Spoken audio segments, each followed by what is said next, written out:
Well, Sefo, you guys are a little more than a week into camp, and just in general, how do you feel like this team is doing so far?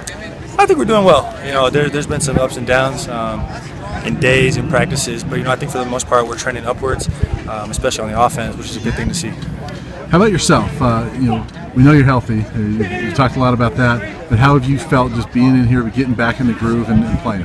Good. I think for the first couple of days it was kind of getting a lot of the rust off. There were some really good plays, and there were some plays like looking back on feeling like, whoa, what am I doing? But ever since for the first couple of practices, I felt in tune with the offense, understand everything that's going on, and we're clicking for the most part.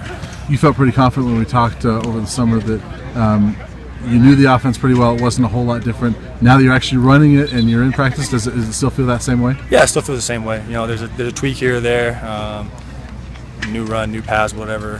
But for the most part, it's the same thing. I feel really comfortable with it. What was the biggest thing you were looking out of yourself this first week or so, and what have you seen that maybe you surprised yourself? I think for the most part, the biggest thing for me is one snap and clear. It's kind of one of the things that Coach Sefo is instilling in us. And once the play's over, good or bad, you let it go and you look to the next play. And then something that's really surprised me, I think, is I don't know. I'm a little more consistent than last year. It doesn't say a lot, because people don't see it. But I'm understanding a lot more, checking a lot more things, and getting us into the right stuff. A lot of people I've talked to about you, they said that the offense just seems to be running a lot smoother now with you back in there because you got that veteran leadership. Has that been important to you to really be that presence in there that kind of runs the show a little bit? Yeah, I think so. I think it's always important to have a rock back there, someone that the guys can count on, someone to move all the pieces into the right spot, and that's what I have to do every play. If the offense isn't clicking, it's ultimately on me to get the guys going. And how about the dynamic between the two offensive coordinators? How has that been working for you and for the team, do you feel? Yeah, good. Coach Sefo is a great addition to the offense. Coach Linger's still his same old self, so no one's butting heads or anything.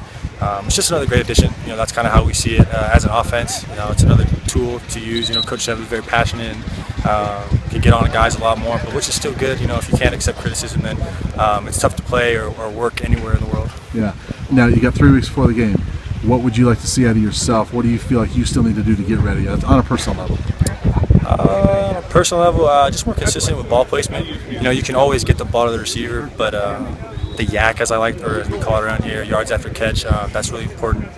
You want to be able to give your playmakers, especially myself, I want to give my playmakers an opportunity to not only catch the ball, but take that ball and make some moves with it. And then one last thing, the offensive line. How has that group looked as you're running behind them? Good.